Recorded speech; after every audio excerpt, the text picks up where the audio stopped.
Era bom quando eu era criança. Mas quando eu cresci...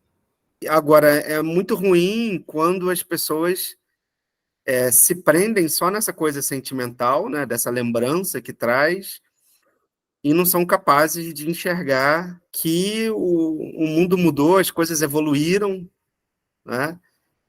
E, e isso vale, por exemplo, para as séries que a gente se amarrava nos anos 80. Você lembra?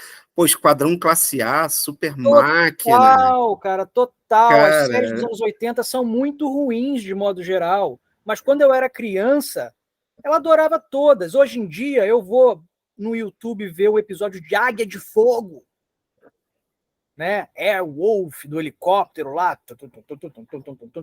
Eu não consigo terminar o episódio. Eu acho chato, acho lento, acho tosco, acho que o roteiro é fraco, acho que a história é fraca, acho tudo muito fraco. Mas aí eu tenho que entender, a gente tem que fazer, eu acho que o segredo um pouquinho, nós temos os nossos pecados, então, sem querer dar fórmula, né? Mas, sei lá, é um pouquinho do segredo, e a gente ter uma autopsicanálise, né? De querer entender, pô, quando a Águia de Fogo dava no Brasil, em 85, foi quando eu comecei a me apaixonar por aviação, e eu sou um apaixonado, é um hobby meu, aviação, principalmente aviação militar. Então, estava naquele momento, tudo que voava eu gostava. Então, aparecia uma série com um helicóptero que lançava míssil e era a prova de bala, eu ia achar o máximo, mesmo que fosse uma porcaria. Hoje eu entendo isso, né? Eu acho que, às vezes, a pessoa não quer dar o braço a torcer, cara, e aí ela acaba se prendendo e perdendo a possibilidade de ampliar um leque de apreciação artística, cara. Isso é que é o mais triste, a pessoa deixar de ver a qualidade em outras coisas, de ver a excelência de coisas que ela desprezava quando ela era mais jovem e às vezes continua desprezando, simplesmente porque não é a música que tocou ela sentimentalmente.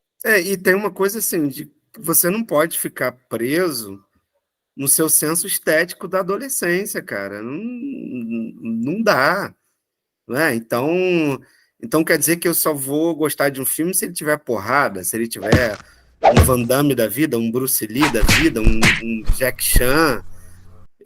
Então não dá, cara. Isso vale, por exemplo, com coisas que têm qualidade. Eu tenho um filme que eu adoro e eu continuo gostando muito dele. Mas é o que a gente sempre fala, e eu sempre bato nessa tecla. Não tem nada a ver eu gostar ou não gostar, não interessa, né?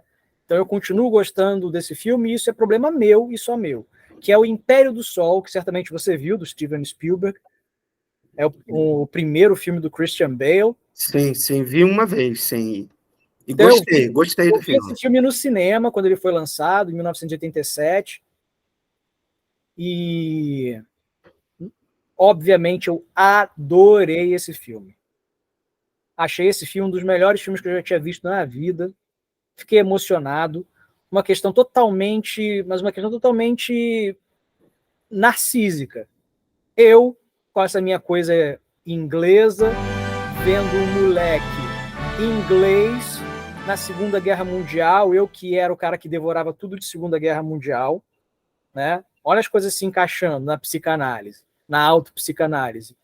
O filme é sobre um moleque inglês na Segunda Guerra Mundial que é viciado em avião, e eu, em 1987, viciado em avião, né? O que tinha para eu não gostar desse filme? Né? O Exato. tema tinha a ver com uma coisa que eu lia muito. Né? O moleque era um moleque que era uma espécie de alter ego idealizado meu. Né? O filme é bem feito tecnicamente, a história é bem contada, tudo muito bonito, como o Steven Spielberg sabe fazer muito bem. Mas aí depois, anos depois, eu revi esse filme, Império do Sol, já em videocassete, e eu continuei gostando muito do filme por uma questão sentimental, mas eu comecei a ver defeitos no filme. No meio Sim. do filme, ele dá um salto temporal que não é apenas uma questão de vou fazer 5 anos depois, é uma parada que dá uma cortada e uma coisa importante no desenvolvimento daquele protagonista. Mas tudo bem, continuei gostando do filme. E aí, mais alguns anos para frente, eu li o livro O Império do Sol, do J.G. Ballard, que é o protagonista do filme, o Jim. Li o livro. E eu percebi que o Steven Spielberg, o livro é dessa grossura. Ele corta isso aqui do meio do livro. no filme, não está no filme. E essa parte toda que ele corta, que ele não coloca no filme, é simplesmente como aquele moleque, aquele inglesinho mimadinho do começo do filme, se transforma naquele moleque safo que consegue tudo que ele quer dentro do campo de prisioneiros. Você perde isso. O filme dá um salto em tudo que é fundamental para você entender como é que aquele moleque cresceu e se transformou naquele sobrevivente. Como sempre, aquela coisa que a gente já discutiu também em outro episódio, é o Steven Spielberg, que não sabe lidar com questões profundas, mais densas. Eu creio que ele não saberia desenvolver essa parte. Por isso mudou totalmente a minha visão do filme Império do Sol depois que eu li o livro. Eu ainda gosto do filme, gosto porque ele me lembra aquele dia que eu fui com a minha mãe, né, assistir, não passou em Nova Iguaçu, então eu tive que me despencar para o Rio de Janeiro para ver com a minha mãe. Foi um dia feliz, foi um evento para um moleque de 13 anos de idade, viciado em avião, super feliz, viciado em Segunda Guerra Mundial, né, meio metido a inglês. E aí ele está nesse lugar ainda, e esse lugar é dele, e nunca vai sair.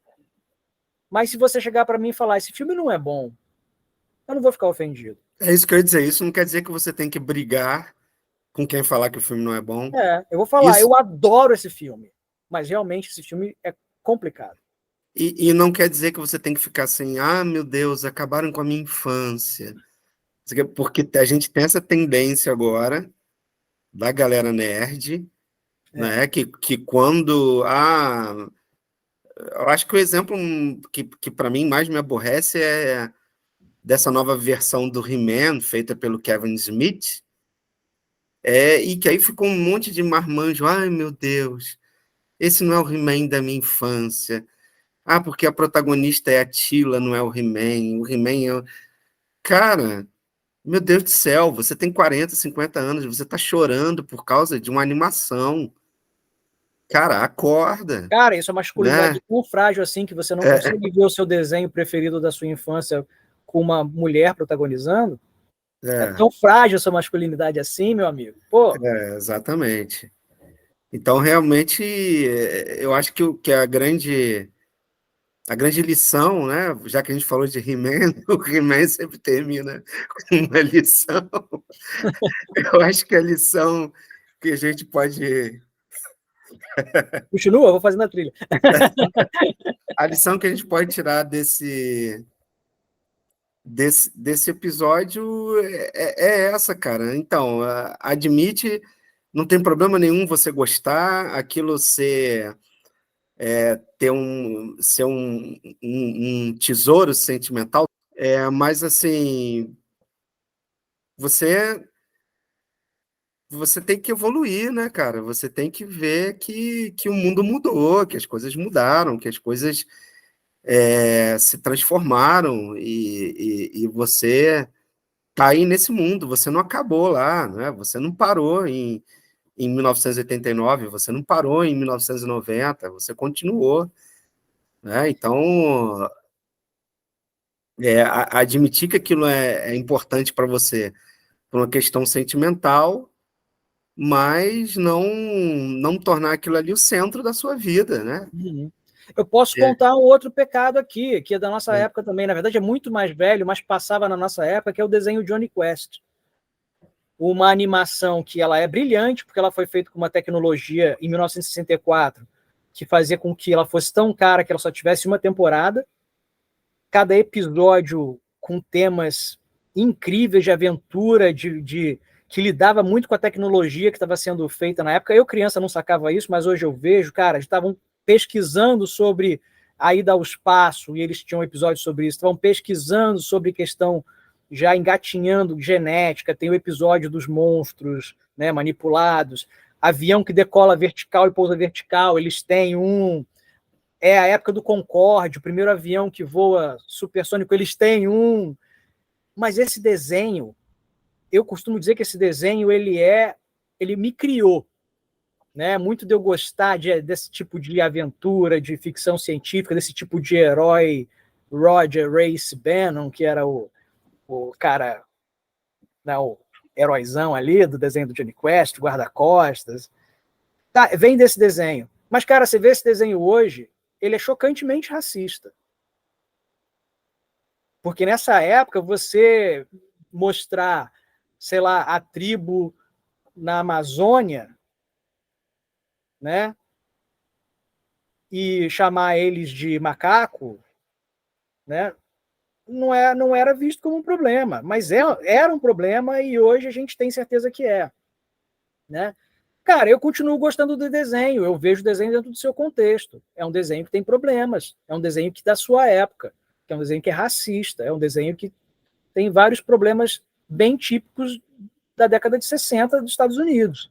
Mas você não vai ficar chamando de lacrador quem apontar o racismo dele. Claro que não, pelo contrário, eu vou falar, é mesmo, cara. Você lembra aquele episódio lá dos pigmeus? Pô, que tem um episódio muito chocante que se passa na Amazônia, em que o personagem lá do Roger, que é o meu preferido, né, ele se pinta, né, ele finge que é um deus aquático e ele sai lá pintado para enganar os nativos, sempre mostrando o nativo como sendo burro, imbecil, né? Como sendo supersticioso.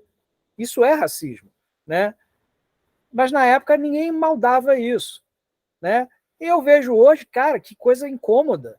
Continuo gostando do desenho, tenho aqui todos os episódios num DVD aqui, de vez em quando baixa a criança, eu vejo, mas eu sei que tem problemas. E não acho problema alguém chegar para mim e dizer que tem problema. Eu não vou. A minha infância não é tão frágil assim. A minha memória sentimental não é tão frágil assim que eu perceber que Retroceder Nunca, Render-se Jamais é uma porcaria de filme, que Império do Sol é um filme imaturo, que eu gostei do jeito que eu gostei porque tinha a ver com o meu ego, com o meu narciso, e que Johnny Quest tem muito a ver com a minha formação, né, como ator, como historiador, etc. e tal, e hobby, e é racista e tudo bem, não vai me destruir, não vou precisar brigar com ninguém, não vou precisar chamar todo mundo de lacrador e falar que agora tudo é isso, tudo é aquilo, que esse mimimi, essa geração mimimi. Gente, não é tão difícil assim.